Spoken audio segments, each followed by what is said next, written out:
ಸ್ನೇಹಿತರೆ, ಒಂದು ದೇಶದ ರಾಜ್ಯ ಬರ್ತಾನೆ ನಮ್ಮ ರಾಷ್ಟ್ರಕ್ಕೆ 3 ಗಂಟೆಗಳ ಕಾಲ ಕೇವಲ ಮಾತುಕತೆ ಮಾಡ್ತಾನೆ, ದಿಢೀರನೆ ಹೊರಟು ಹೋಗ್ತಾನೆ. ಕೇವಲ 3 ಗಂಟೆ ಅನ್ನೋದು ಬಹಳ ವಿಶೇಷ ಸ್ನೇಹಿತರೆ. ಯಾಕಂದ್ರೆ ಈ 3 ಗಂಟೆ ಕಾಲ ಅವಕಾಶದಲ್ಲಿ ಸುಮಾರು 10ರಿಂದ 15 ಅಗ್ರಿಮೆಂಟ್ ಡೀಲ್ಗಳ ಬಗ್ಗೆ ಚರ್ಚೆ ಆಗಿದೆ ಎಂದು ಹೇಳಲಾಗ್ತಾ ಇದೆ.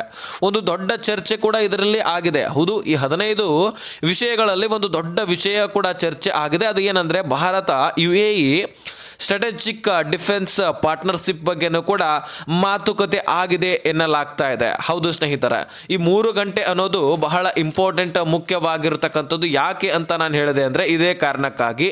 ಸರಿಸುಮಾರು 15 ವಿಷಯಗಳ ಬಗ್ಗೆ ಚರ್ಚೆ ಆಗಿದೆ ಅಂತ ಹೇಳಲಾಗ್ತಾ ಇದೆ. ಹೌದು ಸ್ನೇಹಿತರ, UAEಯ ರಾಜ ಶೇಖ್ ಮೊಹಮ್ಮದ್ ಬಿನ್ ಜಾಹಿದ್ ಅಲ್ ನಯಾದ್. ಸೊ ಇವರ ಶಾರ್ಟ್ಕಟ್ ಹೆಸರು MBZ ಎಂದು ಕೂಡ ಕರೆಯಲಾಗುತ್ತೆ. ಸೊ ಈ MBZ ಕೇವಲ 3 ಗಂಟೆಗಳ ಕಾಲ ನಮ್ಮ ಭಾರತಕ್ಕೆ ಬಂತು. ಜನವರಿ 19ನೇ ತಾರೀಕು ಇಲ್ಲಿ ಬರ್ತಾರೆ. ದಿಢೀರನೆ 3 ಗಂಟೆಗಳ ಕಾಲ ಮಾತುಕತೆ ಮಾಡಿ ಪ್ರಧಾನಿ ಮೋದಿ ಅವರು ಇವರನ್ನ ಸ್ವಾಗತ ಕೂಡ ಮಾಡ್ತಾರೆ.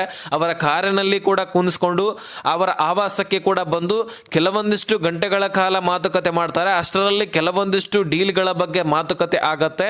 ಸೊ ಅದರ ಬಗ್ಗೆ ವಿಕ್ರಮ್ ಮಿಸ್ತ್ರಿ ಅಂದ್ರೆ ಭಾರತದ ವಿದೇಶಾಂಗ ಇಲಾಖೆಯ ಮುಖ್ಯ ಕಾರ್ಯದರ್ಶಿ ಇವರು ಇದರ ಬಗ್ಗೆ ಚರ್ಚೆಯನ್ನ ಮಾಡಿ ಸೊ ಇದನ್ನ ವರದಿ ಮಾಡಿದ್ದಾರೆ. ಈ 2 ದೇಶಗಳ ನಡುವೆ ಅಂಥದ್ದು ಏನು ಡೀಲ್ ಆಯಿತು, ಅದರಲ್ಲಿ ಈ ದೇಶಗಳ ನಡುವೆ ಈ ಟ್ರಂಪ್ ಅವರು ಯಾಕೆ ಮಧ್ಯವಸ್ಥಿಕೆ ಬಂದರು ಅಂದರೆ ನಾನು ತಮ್ನಲ್ಲಿ ಕೊಟ್ಟಿದ್ದೀನಿ ಟ್ರಂಪ್ ಅವರ ಬಗ್ಗೆ. ಹಾಗಾಗಿ ಟ್ರಂಪ್ ಏನು ಇದಕ್ಕೆ ಸಂಬಂಧ ವಹಿಸ್ತಾರೆ ಇದೆಲ್ಲವನ್ನು ಕೂಡ ನಾವು ನೋಡೋದಾದರೆ, ಈಗಾಗಲೇ ಕತಾರ್ ಕೂಡ ಅಮೇರಿಕಾದ ಒಂದು ನೆರಳಿನಲ್ಲಿ ಇತ್ತು. ಸೊ ಆ ಕತಾರ್ ಪರಿಸ್ಥಿತಿ ಏನಾಯಿತು ನಿಮಗೆ ಗೊತ್ತಿದೆ. ಈಗ ಇರಾನ್ ಕೂಡ ಇಸ್ರೇಲ್ ಯಾವ ರೀತಿಯಾಗಿ ಹೊಡಿತು ಇರಾನ್ಗೆ. ಸೊ ಆದರೂ ಸಹಿತ ಅಮೇರಿಕ ಏನು ಮಾಡಲಿಲ್ಲ. ಸೊ ಇಂತಹ ಎಲ್ಲ ಈ ದೊಡ್ಡನನ್ನ ಕೈ ತೆಳಗೆ ಇದ್ದು ದೊಡ್ಡನನ್ನ ಆಶ್ರಯನ ಕೇಳಿಕೊಂಡು ಇದೆಲ್ಲವನ್ನು ಕೂಡ ಇದ್ದಿದ್ದರೂ ಸಹಿತ ಎಲ್ಲ ರಾಷ್ಟ್ರಗಳಿಗೆ ಏನಾಗ್ಬಿಟ್ಟಿದೆ ಅಂದರೆ ಈಗ ವಿಶ್ವದಲ್ಲಿ ಈಗ ನ್ಯೂಕ್ಲಿಯರ್ ಬಾಂಬ್ನ ಅವಶ್ಯಕತೆ ಬಹಳಷ್ಟು ಆಗಿದೆ. ಅಂದರೆ ನಮ್ಮನ್ನು ನೋಡ್ಕೊಳ್ಳೋರು ಈ ಅಮೇರಿಕ ಇದ್ದರು, ಇವರೇ ನಮ್ಮನ್ನು ಸರಿಯಾಗಿ ನೋಡ್ಕೊಳ್ತಾ ಇಲ್ಲ. ಹಾಗಾದರೆ ನಮ್ಮ ಜವಾಬ್ದಾರಿಯನ್ನು ನಾವೇ ವಹಿಸ್ಕೊಳ್ಬೇಕನ್ನುವಂಥದ್ದು ಬಹಳಷ್ಟು ಇದೆ. ಅದರ ನಡುವೆ ಈಗ ಅರಬ್ ಆಗಿರಲಿ, ಪಾಕ್ ಆಗಿರಲಿ, ಅದೇ ರೀತಿಯಾಗಿ ತುರ್ಕಿ ಈಗಾಗಲೇ ನ್ಯಾಟೋ ರೀತಿಯ ಮುಸ್ಲಿಂ ಒಂದು ನ್ಯಾಟೋ ಅನ್ನುವಂಥದ್ದು ಈಗ ಒಂದು ಒಕ್ಕಟ್ಟ ಕೂಡ್ತಾ ಇದೆ. ಅದರಲ್ಲಿ ಈಗ UAEಯನ್ನು ಏಕಾಂಗಿ ಮಾಡಿದಾರೆ ಅಂತಲೇ ಹೇಳ್ಬೋದು. ಈಗಾಗಲೇ ಇವರಿಗೆ ಏನಾದರೂ ಆಶ್ರಯ ಬೇಕಲ್ವಾ. ಸೊ ಹಾಗಾಗಿ ಈಗ ಎಲ್ಲವನ್ನು ಕೂಡ ನಾನು ಡೀಟೇಲ್ಸ್ ಆಗಿ ತಿಳಿಸಿಕೊಡುವಂತಹ ಪ್ರಯತ್ನ ಮಾಡ್ತೀನಿ. ಸೊ ಬಹಳ ಇಂಪಾರ್ಟೆಂಟ್ ಮಾಹಿತಿ ಸ್ನೇಹಿತರೆ ಇದು. ನೀವು ಈ ಒಂದು ವಿಡಿಯೋನ ಆದಷ್ಟು ಕೊನೆವರೆಗೂ ವಾಚ್ ಮಾಡಿ. ಸ್ನೇಹಿತರೆ, ಈ UAE ಅನ್ನುವಂಥದ್ದು ನಮ್ಮ ದೇಶದೊಂದಿಗೆ 3ನೇ ನಂಬರಲ್ಲಿ ವ್ಯಾಪಾರ ಮಾಡುವಂಥದ್ದು. ಹೌದು, ಮೊದಲಿಗೆ ಚೀನಾ ಬರುತ್ತೆ, ನೆಕ್ಸ್ಟ್ USA ಬರುತ್ತೆ, ಥರ್ಡ್ UAEನೇ ಬರುವಂಥದ್ದು. ಹೆಚ್ಚಿನ ವ್ಯಾಪಾರವನ್ನು ಈ ದೇಶದೊಂದಿಗೂ ಕೂಡ ಮಾಡ್ತೇವೆ ನಾವು. ಹೀಗಾಗಿ ಇದು ಒಂದು ಇಂಪಾರ್ಟೆಂಟೇ ಆಗತ್ತೆ. ಹಾಗಾದರೆ ಕೇವಲ 3 ಗಂಟೆಗಳಲ್ಲಿ ಅಂತಹ ನಿರ್ಧಾರಗಳೇನಾದವು? ಸೊ ಈ ನಿರ್ಧಾರಗಳು 3 ಗಂಟೆಯಲ್ಲಿನೇ ಮುಗಿದೋದ್ವಾ? ಅಷ್ಟೊಂದು ಬೇಗನೆ ಒಪ್ಕೊಂಡ್ರಾದರೂ ಹೇಗೆ? ಅದು ಏನೇನು ನಿರ್ಧಾರ? ಡಿಫೆನ್ಸ್ ಡೀಲ್ ಬಗ್ಗೆನೂ ಕೂಡ ಈಗ ಮಾತುಕತೆ ಆಗಿದೆ. ಇಂಥದ್ದೆಲ್ಲದನ್ನ ಕೇಳಿದ್ರೆ ಅದರಲ್ಲಿ ಮುಖ್ಯವಾಗಿ ಪಾಕಿಸ್ತಾನ, ಅರಬ್ ರಾಷ್ಟ್ರಕ್ಕೆ ಜೊತೆಗೆ ತುರ್ಕಿಗೂ ಕೂಡ ಭಯ ಉಂಟಾಗಿರುತ್ತೆ. ಯಾಕಂದರೆ ಅರಬ್ಗೂ ಮತ್ತು UAEಗೂ ಆಗಿ ಬರೋದಿಲ್ಲ. ಸೊ ಅದರಲ್ಲಿ ಈಗ ಪಾಕಿಸ್ತಾನದ ಜೊತೆಗೆ ಅರಬ್ ರಾಷ್ಟ್ರ ಕೈ ಜೋಡಿಸಿ ತುರ್ಕಿಯೂ ಕೂಡ ಅರಬ್ದೊಂದಿಗೆ ಸರಿಯಾಗಿ ಸಂಬಂಧವನ್ನು ಹೊಂದಿರಲಿಲ್ಲ, ಅದು ಕೂಡ ಕೈ ಜೋಡಿಸಿದೆ. ಹೀಗಾಗಿ UAE ಕೂಡ ಏಕಾಂಗಿ ಆಗಿದೆ. ದಿಢೀರನೆ 3 ಗಂಟೆಗಳಲ್ಲಿ ಬಂದು ನಿರ್ಧಾರಗಳನ್ನು ಕೈಗೊಂಡು ಡೈರೆಕ್ಟ್ ಆಗಿ ಅಗ್ರಿಮೆಂಟ್ಗೆ ಸಹಿ ಮಾಡಿಕೊಂಡು ಹೋಗ್ತಾರಂದ್ರೆ ಇದು ಸಾಮಾನ್ಯವಾದ ವಿಚಾರವಾ? ಖಂಡಿತವಾಗ್ಲೂ ಇಲ್ಲ. ಸೊ ಮೊದಲೇ ಇದರ ಬಗ್ಗೆ ಮಾತುಕತೆ ಆಗಿದ್ವು ಎಂದು ಹೇಳಲಾಗ್ತಾ ಇದೆ. ಸೊ ಹಾಗಾದರೆ ಆಗಿದ್ರೆ ಮಾತ್ರ ಈ ರೀತಿ ದಿಢೀರನೆ ಎಲ್ಲವೂ ಕೂಡ ನಿರ್ಧರಿಸಲಿಕ್ಕೆ ಸಾಧ್ಯ. ಸೊ ಹಾಗಾಗಿ 3 ಗಂಟೆಗಳಲ್ಲಿ ಎಲ್ಲವೂ ಕೂಡ ನಿರ್ಧಾರ ಆಗಿ ಸೊ ಚರ್ಚೆ ಆಗಿ ಎಲ್ಲವೂ ಕೂಡ ಸಿಗ್ನೇಚರ್ ಮಾಡಲಾಗಿದೆ. ಹಾಗಾದರೆ ಭಾರತ ಮತ್ತು UAE ಏನು ಅಂತಹ ಮಾತುಕತೆ ಮಾಡಿದ್ರು, ಏನೇನು ಡೀಲ್ಗಳು ಆದವು ಅದರ ಬಗ್ಗೆ ನಾವು ನೋಡೋದಾದರೆ, ಕಾರ್ಯತಂತ್ರದ ರಕ್ಷಣಾ ಪಾಲುದಾರಿಕೆಗಾಗಿ ಕಾನೂನು. ಹೌದು, 2 ದೇಶಗಳು ಕೂಡಿಸಿ ಈ ತಂತ್ರಧಾರಿಕೆಯನ್ನು ಮಾಡಲಾಗತ್ತಂದ್ರೆ ರಕ್ಷಣಾ ಪಾಲುದಾರಿಕೆಗಾಗಿ. ಇನ್ನು ಆಹಾರ ವಲಯದ ಸಹಕಾರವನ್ನು ಮಾಡೋದಂತೆ. ಭಾರತ ಆಗಿರಲಿ ಈ ಕಡೆ UAE ಆಗಿರಲಿ ಆಹಾರ ವಲಯದಲ್ಲಿ ಸಹಕಾರ ಮಾಡೋದಂತೆ. ಸೊ ಜೊತೆಗೆ ನಾಗರಿಕರ ಪರಮಾಣು ಸಹಕಾರ. ಹೌದು, ಈ ನ್ಯೂಕ್ಲಿಯರ್ ಆಗಿರಲಿ ಯಾವುದೇ ಒಂದು ವಲಯಗಳಲ್ಲಿ ಎರಡು ದೇಶಗಳು ಜಂಟಿಯಾಗಿ ಕಾರ್ಯವನ್ನು ನಿರ್ವಹಿಸುವುದಂತೆ.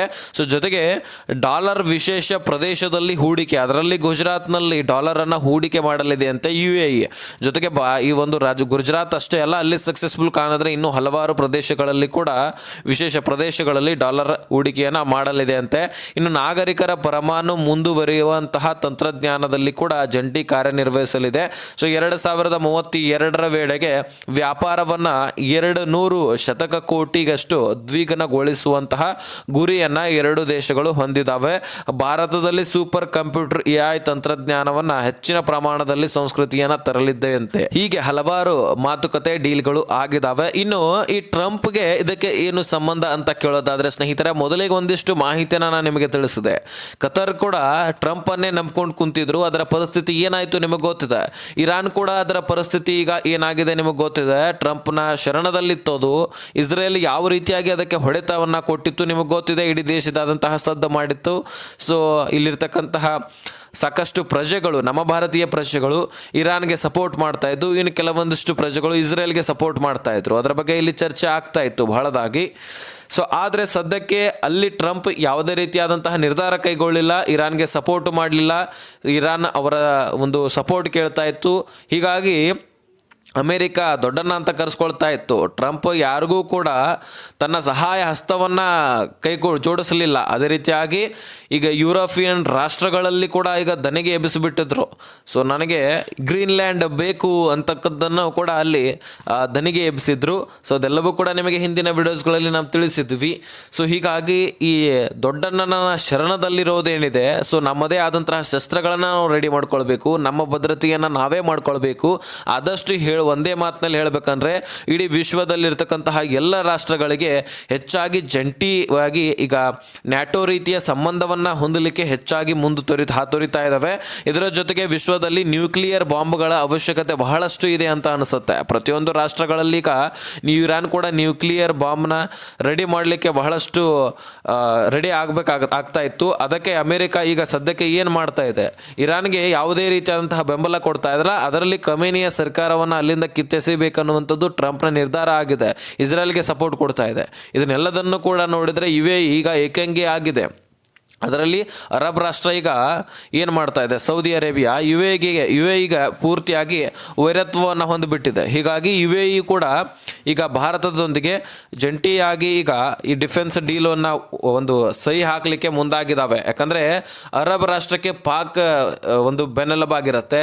ಪಾಕ್ ಅದು ಎಷ್ಟು ಇದೆ ನಮಗೆ ಗೊತ್ತಿದೆ ಬಿಡಿ. ಆದರೂ ಒಂದು ಮಾತು ಅಂದರೆ ಜಂಟಿ ಸರ್ವೆ ಆಗಿ ಅಂದರೆ ಈಗ ನ್ಯಾಟೋ ರೀತಿಯಾದಂತಹ ಸಂಬಂಧವನ್ನು ಹೊಂದಿದ್ದೆ ಆದರೆ ಅದು ಮಾತು ಬಂದೇ ಬರುತ್ತೆ. ಅದರ ಜೊತೆಗೇ ತುರ್ಕಿಯು ಕೂಡ ಏನಾದರೂ ಸೌದಿ ಅರೇಬಿಯಾ UAE ಜೊತೆಗೆ ಯುದ್ಧ ಮಾಡ್ಲಿಕ್ಕೆ ನಿಂತರೆ ಈ ಸೌದಿ ಅರೇಬಿಯಾ ಜೊತೆಗೆ ಪಾಕ್ ಮತ್ತು ಹಾಗೆ ತುರ್ಕಿಯು ಕೂಡ ನಿಂತ್ಕೊಳ್ಳಿಕ್ಕೆ ಬೇಕಾಗತ್ತೆ. ಜೊತೆಗೆ UAE ಏನಾದರೂ ಸೌದಿ ಅರೇಬಿಯಾ ಮೇಲೆ ದಾಳಿ ಮಾಡಿದ್ದೆ ಆದರೆ ಸೌದಿ ಅರೇಬಿಯಾ ಜೊತೆಗೆ ಪಾಕಿಸ್ತಾನ ಹಾಗೂ ಈ ತುರ್ಕಿ ರಾಷ್ಟ್ರ ನಿಂತ್ಕೊಳ್ಳುತ್ತೆ. ಹೀಗಾಗಿ ಅವರು ನ್ಯಾಟೋವನ್ನು ರಚನೆ ಮಾಡ್ಕೊಂಡಿದ್ದಾರೆ. ಸೊ ಅದರಲ್ಲಿ UAE ಏಕಾಂಗಿಯಾಗಿ ಬಿಟ್ಟಿತ್ತು. ಹೀಗಾಗಿ ಭಾರತದ ಜೊತೆಗೆ ಸಾಕಷ್ಟು ಡೀಲ್ಗಳನ್ನು ಮಾತುಕತೆ ಮಾಡಿಕೊಂಡು ಕೇವಲ 3 ಗಂಟೆಗಳಲ್ಲಿ ಎಲ್ಲ ನಿರ್ಧಾರಗಳು ಆಗುತ್ತೆ. ಸೊ ಇದರ ಜೊತೆಗೆ ಇನ್ನು ಟ್ರಂಪ್ನ ಯಾವುದೇ ಸಹಾಯ ಬೇಡ ಅಂತಲೂ ಕೂಡ ಹೇಳಲಾಗ್ತಾ ಇತ್ತು. ಹೀಗಾಗಿ ಟ್ರಂಪನ್ನು ಬದಿಗಿಟ್ಟು ಭಾರತದ ಜೊತೆಗೆ ಸಂಬಂಧವನ್ನು ಕೈ ಜೋಡಿಸಿದ್ದಾರೆ. ಒಂದು ಥರ ಟ್ರಂಪ್ಗೆ ಮುಖಭಂಗ ಮಾಡಿದಾನಂತ ಹೇಳಬಹುದು. ಸೊ ಇದಾಗಿತ್ತು ಸ್ನೇಹಿತರ ಈ ಒಂದು ಮಾಹಿತಿ. ನಿಮಗೆ ಎಲ್ಲವೂ ಕೂಡ ಡೀಟೇಲ್ ಆಗಿ ತಿಳಿಸಿಕೊಟ್ಟಿದ್ದೀನಿ ಅಂತ ಅನ್ಕೊಳ್ತೀನಿ. ಸೊ ಇದೇ ರೀತಿ ಮಾಹಿತಿಗಾಗಿ ಸಬ್ಸ್ಕ್ರೈಬ್ ಮಾಡಿಕೊಂಡು ನೋಟಿಫಿಕೇಶನ್ ಅಲ್ಲ ಅಂತ ಸೆಟ್ ಮಾಡ್ಕೊಳ್ಳಿ.